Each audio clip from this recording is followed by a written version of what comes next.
សួស្តីបងប្អូនទាំងគ្នាសូមស្វាគមន៍មកកាន់វីដេអូមួយទៀតដែលយើងនិយាយអំពីរបៀបដាក់ការធនាគារនិងការយល់ដឹងពីប្រព័ន្ធដំណើរការនៃការកាត់លុយរបស់ Facebook ដែលនៅក្នុងមេរៀននេះគឺបងប្អូននឹងចេះភ្ជាប់ការធនាគារ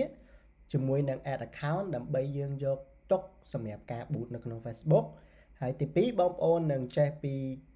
របៀបនឹងយល់ដឹងពីតើពេលណា Facebook កាត់លុយដើម្បីយើងងាយស្រួលក្នុងការត្រៀមលុយទៅឲ្យ Facebook កាត់កុំឲ្យមានបញ្ហា Ad account របស់យើងហើយនឹងទី3បងប្អូននឹងយល់ដឹងពីមុខងារផ្សេងៗទៀតនៅក្នុងមុខងារកាត់លុយ billing របស់ Ad account របស់យើងអញ្ចឹងដំបូងឡើយគឺបងប្អូនត្រូវចូលទៅកាន់ account Facebook ដែលបងប្អូនចង់យកទៅ boot សិនមកបាទបន្ទាប់មកបងប្អូនចង់ចូលទៅ add card គឺបងប្អូនមើល tool នៅខាងឆ្វេងដៃបងប្អូននឹងឃើញ tool មួយឈ្មោះថា Ad Manager បងប្អូនចុចលើវាមកបាទឬក៏យើង double click ទៅហើយយើង open new tab មកឬក៏មួយទៀតគឺបងប្អូនអាច search ពាក្យថា facebook.com/admanager ចឹងមានថាការចូលទៅកាន់ការ boot ក៏ដូចជាការ add card គឺបងប្អូនអាចចូលរបៀបនឹងក៏បានដែរមានថាយើងចូលតាមរយៈ add manager នៅកន្លែង account យ៉ាងនេះក៏បានឬក៏យើងបើក tab ថ្មីហើយយើង search ក៏បានដែរ search ដូចខ្ញុំ search ជូនបងប្អូនចឹងវាដូចគ្នាឃើញអត់បងប្អូននេះឥឡូវខ្ញុំបិទ tab មួយចោលចឹងយើងចូលមកកាន់ add manager ចំពោះ account នេះ account ថ្មីខ្ញុំចង់បង្ហាញបងប្អូនទៅលើ account ថ្មីតែម្ដងចឹងកន្លែងនេះគឺយើងអត់ទាន់ add card ទេចឹងវាមានពាក្យថា go to account overview បងប្អូនត្រូវចូលទៅកន្លែងហ្នឹងទី1គឺបងប្អូនត្រូវបំពេញនេះ confirm តាក់ទងជាមួយនឹង page ទី1ទី2វាឲ្យយើង verify ជាមួយនឹងលេខទូរស័ព្ទចំពោះ account មួយចំនួនវាឲ្យ verify អញ្ចឹងណា account ថ្មីគឺត្រូវ verify អញ្ចឹងយើងត្រូវ verify account លេខទូរស័ព្ទមួយមកបាទ Cambodia នេះ KH នេះបន្ទាប់មកយើងដាក់លេខទូរស័ព្ទមួយមកដើម្បី verify ទៅលើ account មួយហ្នឹងបាទបន្ទាប់មកកន្លែង prefer language នេះយកអង់គ្លេសទៅហើយយើងចុច next បាទអញ្ចឹងកន្លែងនេះវាឲ្យយើង verify ថាយើងមិនមែនជា robot យើងចុច tick កន្លែងនេះមកវាឲ្យយើងរើសតាមអ្វីយើងប្រាប់ដូចជាអានេះវាឲ្យយើងរក crosswalk កន្លែងខ្លះវាឲ្យយើងរើម៉ូតូកន្លែងខ្លះឲ្យមើលឡានកង់អីចឹងទៅចឹងអានេះយើងទៅតាមវាប្រាប់យើងទៅយើងរើសទៅបាទហើយ verify មកអញ្ចឹងបើសិនជា verify អត់ទាន់ complete ទេគឺវានឹង load មកផ្សេងឯងបាទអញ្ចឹង verify មកហើយ verify ថាយើងមិនមែនជា robot ហើយគឺយើងចុច next ទៅបាទបន្ទាប់មកវាសួរយើងថាចង់ឲ្យវា confirm លេខទូរស័ព្ទហ្នឹងតាមណាអញ្ចឹងយើងយក text message SMS នេះមកបាច់ឲ្យទេមកទេហើយបន្ទាប់មកយើងចុច next បន្ទាប់មក text me now មកអូខេអានេះសម្រាប់ account ថ្មីវាអាចនឹងឲ្យយើងធ្វើការ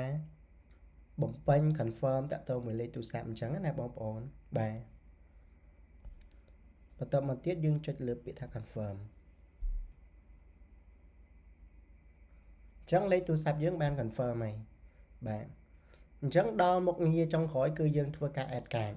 អញ្ចឹងកន្លែងនេះគឺយើងអាចធ្វើការចុច add card កន្លែងហ្នឹងក៏បានដែរតែដោយសារនេះ account ថ្មី account បងប្អូនមួយចំនួនគឺវាអត់មានលោអញ្ចេះទេអញ្ចឹងហើយដើម្បី add card បងប្អូនមើល tool កន្លែងនេះវិញបាទយើងចុចលើ profile យើងក៏បានឬក៏យើងមើល tool កន្លែងនេះបាទយើងចុចមកឲ្យឃើញពាក្យថា billing and payment បងប្អូនចុចលើវាមកបន្ទាប់មកទៀតគឺបងប្អូនចុចលើពាក្យថា payment setting បន្ទាប់មកនេះកន្លែងយើងធ្វើការ add card បាទអញ្ចឹងយើងចាប់ផ្ដើម add card Visa card ទាំងចូលមកចំពោះ card បងប្អូនប្រើ Visa card ធនាគារណាក៏បានដែរឲ្យជាប្រភេទ Visa card ខ្ញុំរីបងប្អូនឲ្យប្រើ Visa card ណា recommend អញ្ចឹងឲ្យបងប្អូនយក Visa card បងប្អូនមកហើយយើងអាចធ្វើការដាក់មកបានហើយចំពោះ time zone នេះមានថាបងប្អូនអាច change time zone នេះទៅបើសិនជាបងប្អូនចង់ change time zone នេះបាងកកបូក7នេះមកបន្ទាប់មកយើងធ្វើការចុច next អូខេ បន្ទាប់ពីយើងដាក់ time zone ត្រូវហើយយើងកំណត់តាក់ទងជាមួយនឹងការដាក់ការតែម្ដងគឺបងប្អូនយកកន្លែងនេះបាទយកកន្លែងហ្នឹងទៅហើយអានេះយើងអត់ចាំបាច់ tick ទេ I have an add credit claim ហ្នឹងមិនបាច់ tick ទេគឺបងប្អូនចុច next យកតែម្ដងបាទបន្ទាប់មកវាឲ្យយើងធ្វើការបំពេញ name on card បាទ name on card យើងដាក់ឈ្មោះនៅលើ card យើងមកបន្ទាប់មក card number គឺជាកាតលេខកាតដែលវែងជាងគេមានចំនួន16ខ្ទង់ហ្នឹងបងប្អូនសរសេរទាំងអស់តែម្ដងហើយសរសេរកុំឲ្យខុសបាទถ้าខុសគឺដាក់អត់ចូលទេបាទបន្ទាប់មកទៀតគឺបងប្អូនដាក់ថ្ងៃខែផុតកំណត់នៃកាតហ្នឹងអញ្ចឹងបងប្អូនមើលនៅលើកាតហ្នឹងមកគឺយើងសរសេរចូលមកបាទបន្ទាប់មក CVV នេះគឺជាលេខ3ខ្ទង់នៅខាងក្រោយកាតបងប្អូនត្រឡប់កាតមកវិញឬក៏បងប្អូនប្រើកាតសិប្បនិមិត្តចុចបង្ហាញ CVV អញ្ចឹងទៅអញ្ចឹងបងប្អូនដាក់កាតនឹងចូលមកលេខកាត3ខ្ទង់ហ្នឹងបាទបន្ទាប់ពីបងប្អូនបានបំពេញរួចរាល់ហើយបងប្អូនត្រូវចុចលើពាក្យថា save បាទ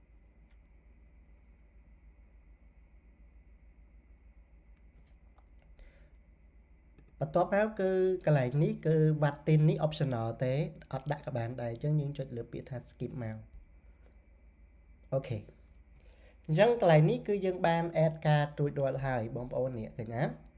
លេខកាតគឺកតុយ8856ហ្នឹងអញ្ចឹងកន្លែងនេះខ្ញុំចង់បញ្ជាក់បងប្អូនបន្តិចទៀតបាទចំពោះការ boot គឺខ្ញុំអត់ recommend ឲ្យបងប្អូន add លុយចូលទៅកាន់ account ហ្នឹង direct ទេដោយសារតែពេលខ្លះ add account យើងមានបញ្ហាគឺលុយជាប់នៅក្នុងហ្នឹងលុយយើង add ចូលហ្នឹងណាអញ្ចឹងយើងសុខចិត្តទុកឲ្យ Facebook កាត់លុយយើងចេញពីកង់តាមរយៈការដែលយើងអាចជពាក់វាបានអញ្ចឹងឥឡូវនេះខ្ញុំសូមនិយាយតាក់ទងជាមួយនឹងរឿង Facebook កាត់លុយតើ Facebook កាត់លុយពេលណាអញ្ចឹងបងប្អូនមើលកន្លែង current balance នេះមានន័យថាចំនួនលុយដែលយើងកំពុងតែជំពាក់ Facebook មិនមែនលុយយើងបានពី Facebook ទេណាគឺលុយដែលយើងកំពុងតែជំពាក់ Facebook កន្លែងហ្នឹងកន្លែងនេះគឺវាប្រាប់យើងថាតើពេលណា you will pay ពេលណាដែលយើងនឹងត្រូវកាត់លុយអញ្ចឹងវាប្រាប់យើងថាកន្លែងនេះគឺ payment threshold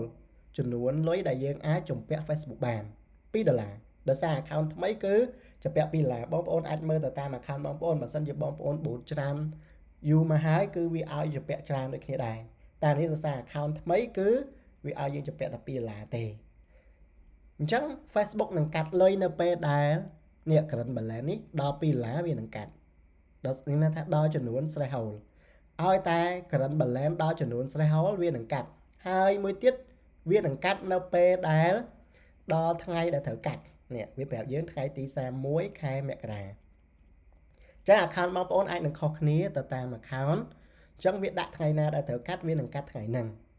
ឧទាហរណ៍ថា threshold បងប្អូននេះវាឲ្យយើងជំពាក់រហូតដល់$50ប៉ុន្តែដល់នៅថ្ងៃទី31បងប្អូនជំពាក់តែ$10ក៏វាកាត់ដែរដោយសារតែដល់ថ្ងៃដែលត្រូវកាត់អញ្ចឹងងាយស្រួលក្នុងការយកទេបងប្អូនជំពាក់ដល់ចំនួនthresholdវានឹងកាត់ហើយដល់ថ្ងៃដែលត្រូវកាត់វានឹងកាត់ក្នុងករណីតែ2ហ្នឹងឯងអាហ្នឹងមានន័យថា system Facebook កាត់តែបើសិនជាយើងចង់ pay ខ្លួនឯងគឺវាមានពាក្យថា pay now នៅកន្លែងនេះបើសិនជាយើងកំពុងតែជំពាក់ណាគឺនឹងមាន pay now នៅកន្លែងនេះគឺយើង pay ដោយខ្លួនឯងអត់រងចាំ system Facebook កាត់ទេចំពោះករណីពីរនេះគឺសម្រាប់ system Facebook កាត់បាទចឹងខ្ញុំសង្ឃឹមថាបងប្អូនយល់ហើយកន្លែងណាឆ្ងល់បងប្អូនអាចធ្វើការសួរបានហើយកន្លែង daily spending limit នេះគឺមានថាមួយថ្ងៃតើក្រុមហ៊ុន Facebook ឲ្យយើងចាយលុយ boot ច្រើនផុតប៉ុន្មានចំពោះ account នេះថ្មីវាឲ្យច្រើនបំផុតនេះតែ$50ទេបាទតែ$50ទេអញ្ចឹងដោយសារ account ថ្មីវាមួយថ្ងៃឲ្យយើងចាយលុយ boot នៅក្នុង account ហ្នឹងធំបំផុតត្រឹមតែ$50ប៉ុណ្ណោះហើយបើសិនជា account បងប្អូនយូរហើយវាអាចនឹងឲ្យច្រើនជាងហ្នឹងអញ្ចឹងកន្លែងហ្នឹងបងប្អូនត្រូវយល់ដូចគ្នាដែរហើយនេះតកតងមួយ account spending limit មានថាការកំណត់ទៅលើ accounting spending limit របស់យើងថា account Facebook មួយហ្នឹង account add account មួយហ្នឹងតើយើងចង់ឲ្យវាចាយលុយធំបំផុតប្រហែលបើសិនជាបងប្អូនចង់ set គឺបងប្អូនអាច set limit ហ្នឹងមកបាទ ដាក់ចំនួនមក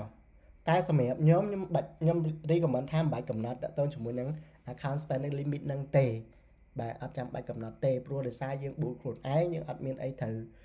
នេះទេដោយសារ account យើងក៏ដាក់សុវត្ថិភាពឲ្យដែរយើងអត់ចាំបាច់កំណត់ account spending limit ដូចគ្នាដែរអញ្ចឹងអានេះតកតងជាមួយនឹង video មេរៀន add card ហើយនឹងយល់ដឹងពី system Facebook កាត់លុយយើងពេលណាគឺយើងមានប៉ុណ្ណឹងហើយបើសិនជាបងប្អូនមានចម្ងល់មានសំណួរអីបន្ថែមទៀតតកតងជាមួយនឹងរឿងកាត់លុយរបស់ Facebook បងប្អូនអាចធ្វើការឆាតសួរនៅក្នុងក្រុម support បានសូមអរគុណបងប្អូនទាំងគ្នាជួបគ្នានៅវីដេអូបន្ទាប់ទៀត